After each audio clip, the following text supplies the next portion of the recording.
Hello, everyone. Welcome, welcome. I'm going to let folks kind of trickle in from the previous session. So we'll give people just a minute or two to find the right Zoom room. Hope everyone has been enjoying the NewsLitCamp so far.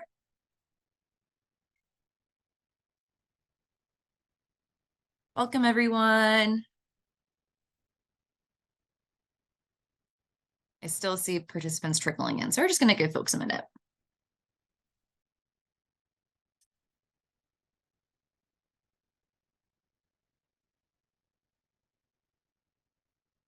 All right.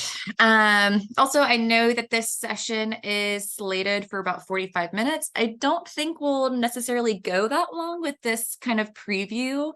Though I know, bummer, you'll get a little bit more time left before the next session. But again, hello, welcome everyone. If you missed kind of an earlier session that I was in, my name is Alexa Volland. I'm NLP's Senior Manager of Educator Professional Learning.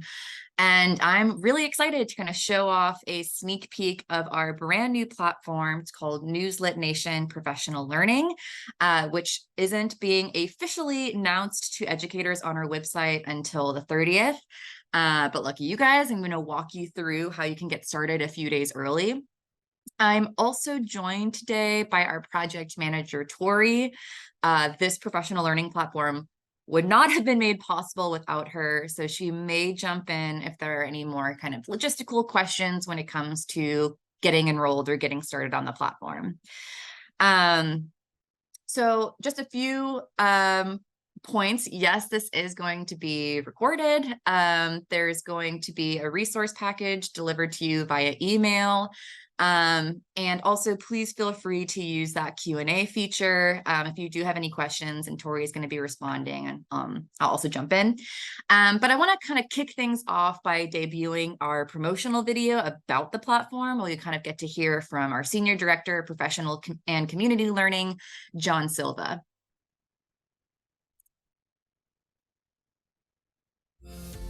There's a pervasive myth today that young people are digital natives. That somehow they are born with inherent skills to use technology. And it's just not true. We need to provide them with very specific knowledge and skills to know how to recognize credible information and avoid misinformation and sources that are trying to manipulate them. We kept hearing from educators that they wanted to teach news literacy, but a lot of educators don't necessarily know where to start. And so we built NewsLitNation Professional Learning. NewsLitNation Professional Learning is an online, on-demand professional learning platform for educators to learn about news literacy and how to teach it.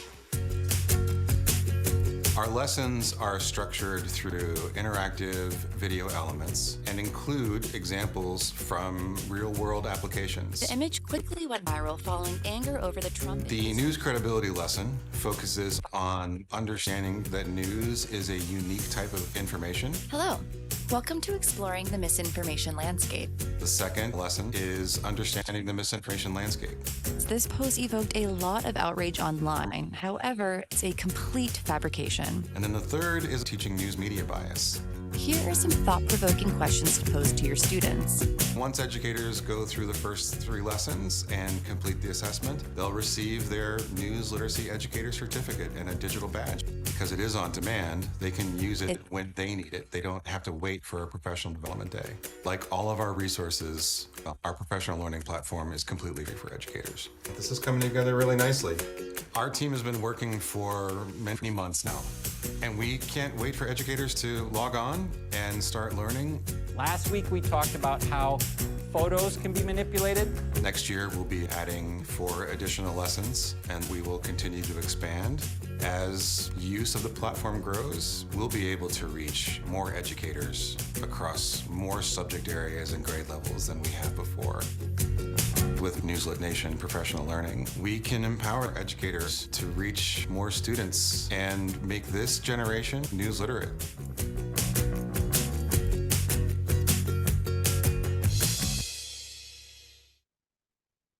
Right. So that video, I think, really encompasses a lot of our goals and our vision for NewsLitNation.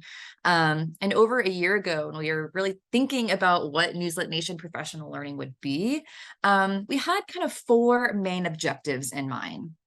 So as John mentioned in that video, we really wanted to provide educators with engaging, on-demand learning so that you could spruce up any news literacy topics on your own terms when fits your schedule.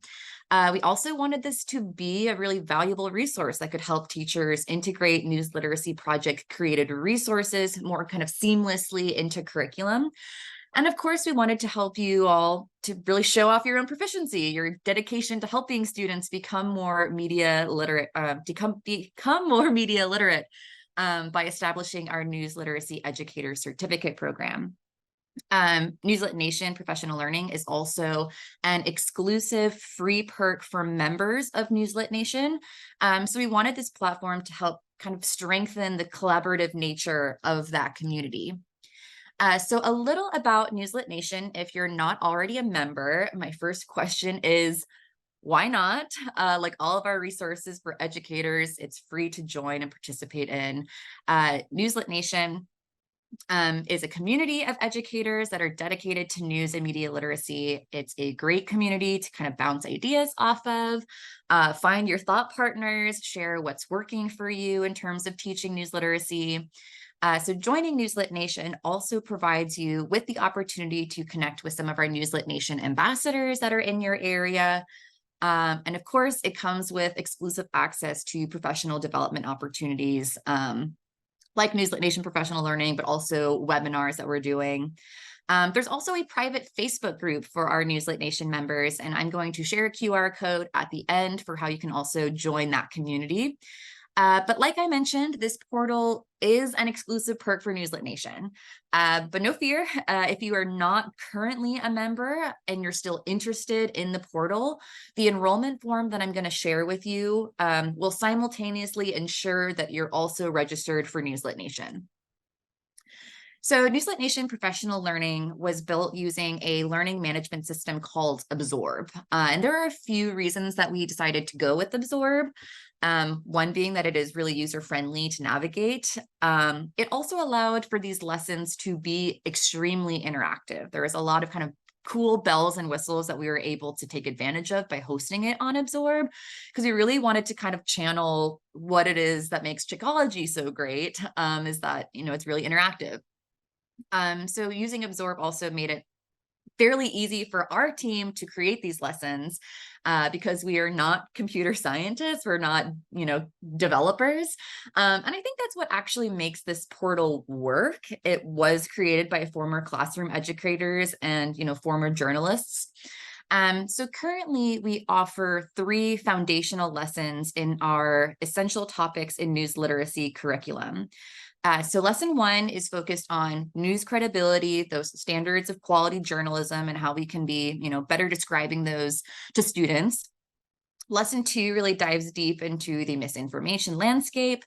And their 3rd lesson centers around understanding and teaching the extremely complex and nuanced topic of news media bias.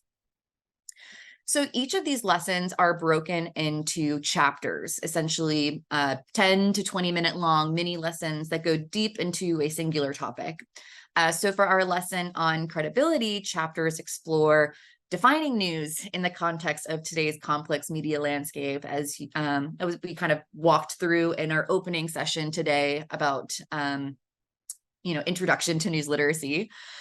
This chapter, we also have chapters that introduce the standards of quality journalism, goes pretty in-depth on what the process of verification should look like, what students should understand, in terms of how journalists find and vet their sources, what it means to be fair and balanced, and how journalists remain accountable to their readers by being transparent. So now I'm going to show you a quick little screen recording, a sneak peek from the Absorb platform. And I think this really demonstrates, how we tried to connect all of this learning to the classroom by providing, a lot of discussion questions throughout. I will note that when you're sharing video through Zoom, it can kind of have that staticky sound. So I apologize for any audio issues that you might be hearing through the Zoom. Discussing what makes news credible is a very nuanced topic. So asking students open-ended questions can help encourage them to think critically about the information they consume. Considering that so many other types of information can be similar to news, what makes news unique? Does it really matter if a show or piece is primarily for entertainment, like The Daily Show, if you can learn about current events from it? Should you care if something is opinion instead of news, if it's about a topic that's important to you? And can you accept pieces from a fake news site that feel true because they confirm your beliefs and ideas? But again, we really wanted, this professional learning to be as useful as possible. So lesson 2 has chapters dedicated to defining misinformation for students, how to help students identify the 5 types of misinformation that we cover in depth in our Checkology lesson on misinformation, and how to kind of use that Checkology lesson, but build on it. So chapters also focus on the motivations behind why people create or share misinformation, along with some pretty basic standard verification skills that we want students to be kind of practicing on a very regular basis. So again, here's another clip from the professional learning portal. And this one, I think, really demonstrates just how interactive some of these lessons are. When you get in, into the portal, into our NewsLitNation Professional Learning, you're going to see a lot of buttons, a lot of icons, a lot of things that you can hover over for additional context. Sprinkled throughout our misinformation lesson, you'll see a bunch of little red flag icons, and hovering over any of those red flags will kind of bring up an additional warning sign about why, that piece is misinformation, or why that was missing context.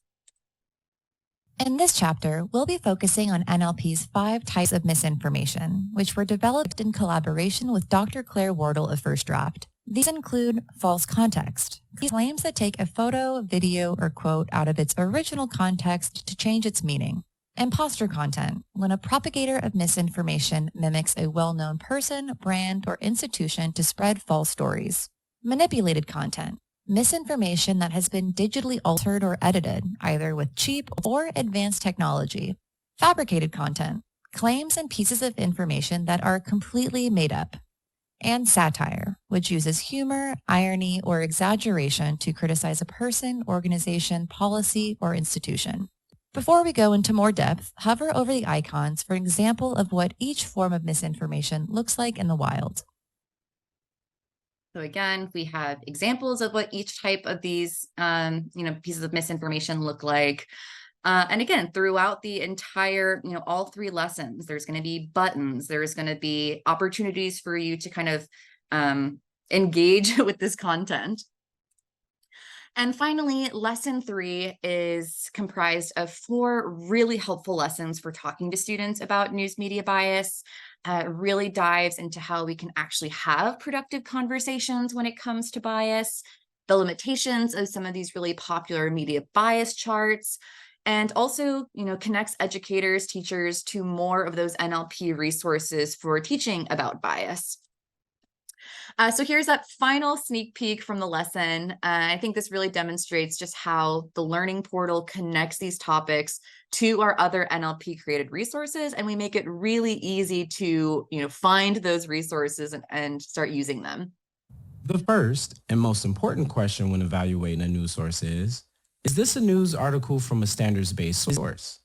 If we can identify it as a type of information that is meant to be persuasive, then evaluating it for bias would be both easy and unnecessary, since it would be inherently biased based on the type of information it is.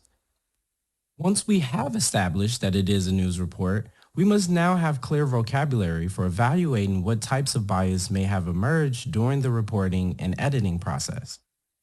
To help put discussions of bias in news back on the rails, NLP developed an approach that involves thinking about 5 main types of news media bias and 5 common forms they can take in coverage.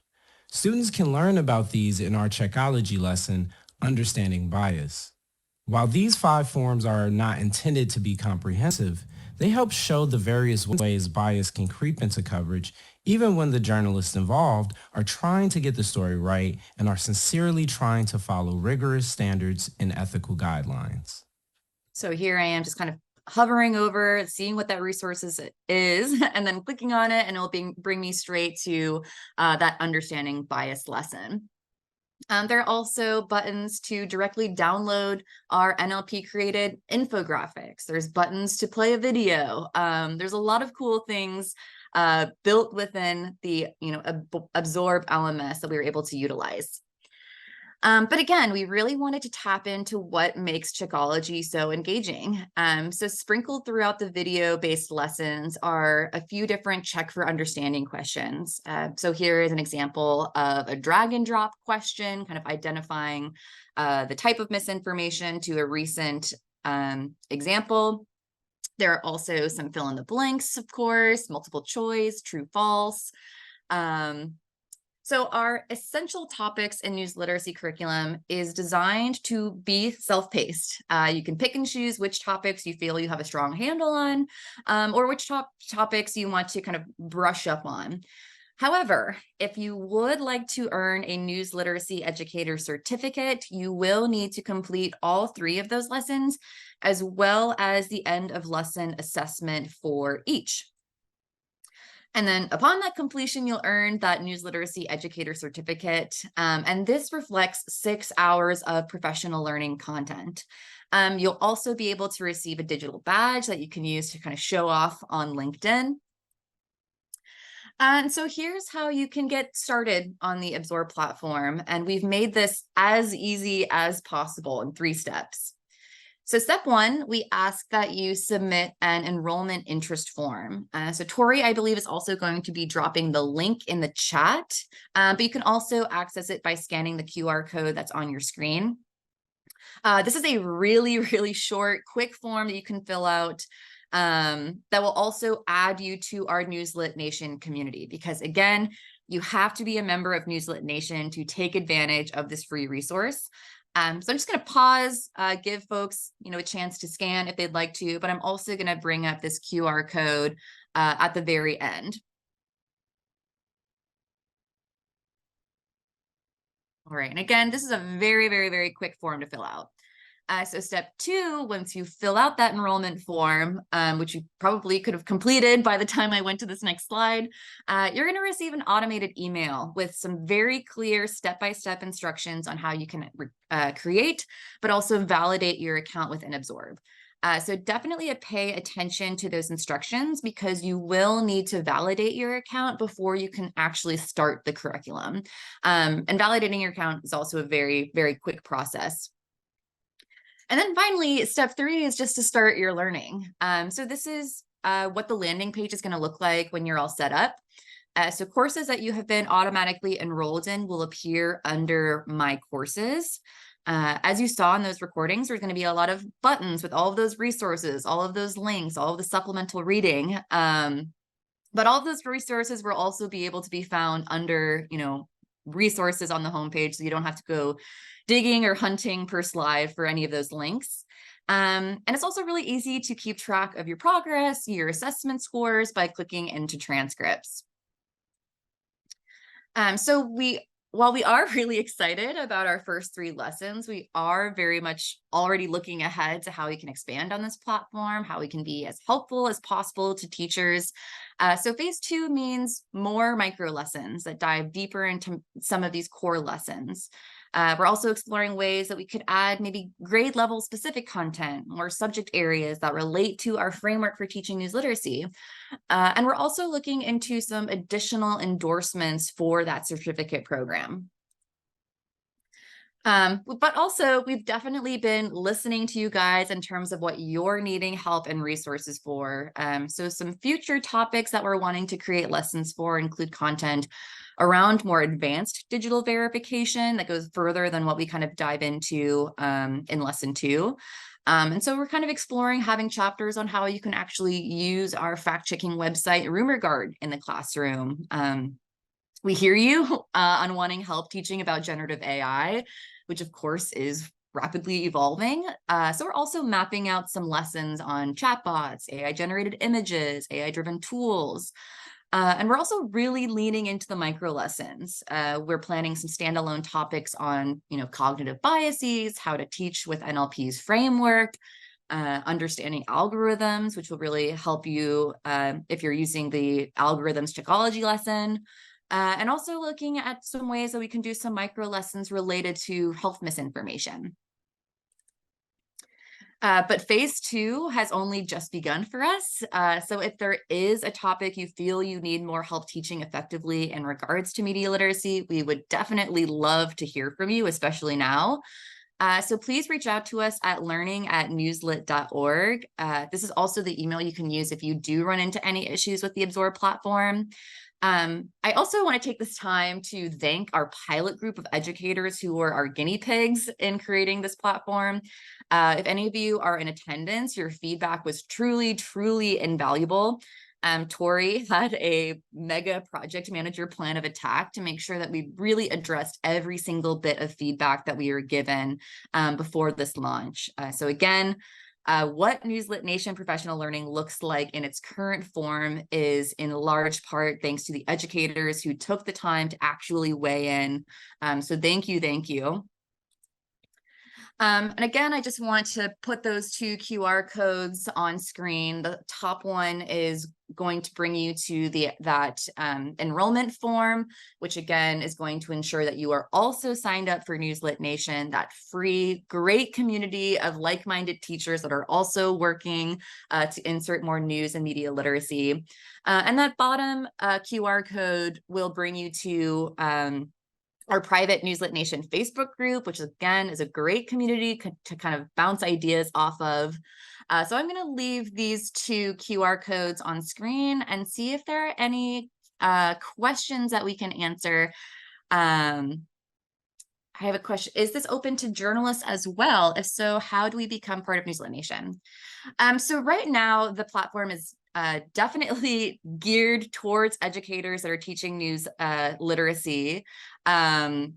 If there are journalists interested, I think it would be really great to kind of see how teachers are approaching news literacy.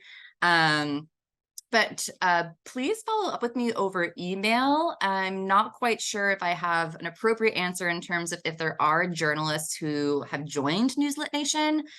So please shoot me an email and I can connect you with, who runs up the NewsLit Nation and see if there are any journalists in there. But it is primarily a community made up of educators. Let me kind of check in with the chat as well. Yes, I believe all of the slides from today will be made available. You'll get all of that resource package sent to you via email. Oh, yep, and Tori already got that question. Great.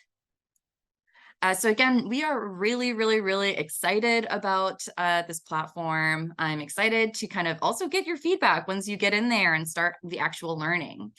So I did say that we would likely end early. Looks like that's the case. Again, if you have any other questions or thoughts about NewsLit Nation Professional Learning, please, please, please reach out to us at learning@newslit.org, especially as we're kind of deep in that phase 2 planning.